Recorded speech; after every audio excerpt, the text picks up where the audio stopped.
Moderna had its own news earlier this week. The company announced an expanded supply deal with Canada, and this deal goes through 2024. What are the key takeaways from this latest agreement, Brian, and does it make much of a difference for the company at all? Yeah, so the deal covers the vaccine or the booster if that eventually gets approved in Canada. It's for 35 million doses each year.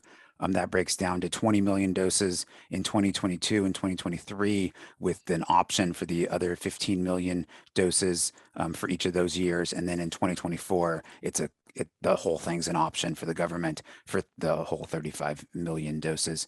The price wasn't given, so we can't really tell what the benefit is to Moderna financially. Although if we assume, $20 a dose, that's what, over $600 million.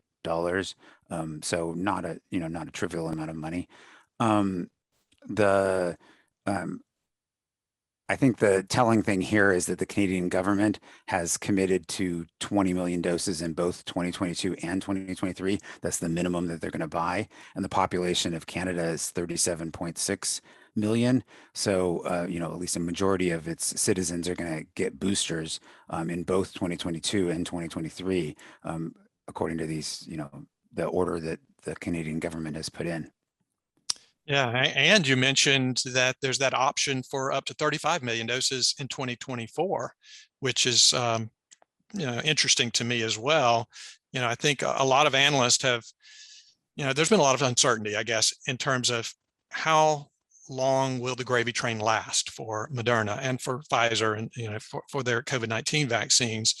And I think everyone was anticipating, obviously, 2021's the big year. 2022 will be a big year, but there's a lot of uncertainty about 2023 and beyond. And this deal at least hints that the Canadian government, at minimum, is anticipating there really could be a need for booster doses, maybe annual doses beyond next year. Yeah, I mean, I think the 20 million definite commitment in 2023 says a lot about what they think in 2023. The option in 2024, I think, is to the government's advantage and doesn't really, they're not committing any money at that point. So I don't think we can say much about 2024, but they definitely think that they're going to need doses for 2023, or at least want them on hand in case they need them. And so I think that's a telling sign. And Brian, I know that the U.S. government has placed some orders that do go into 2022.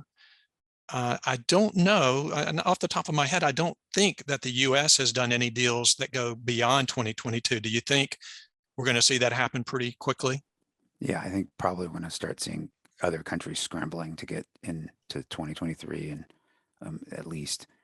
So yeah, I think, and I think especially with the booster doses getting approved, I think that's probably a big sign that booster doses are going to happen and potentially annually. I mean, I guess we just really don't know, but probably it's better for the governments to scramble and get the supplies under contract and pay whatever they're going to pay, even if they don't need it. Potentially they can just donate it to other countries that may need it. And so just we'll have to, because other countries are going to be behind us. So even if we don't need boosters in 2022, maybe the people who are getting or 2023, maybe the people who are getting their first doses in 2022 will then need the boosters in 2023.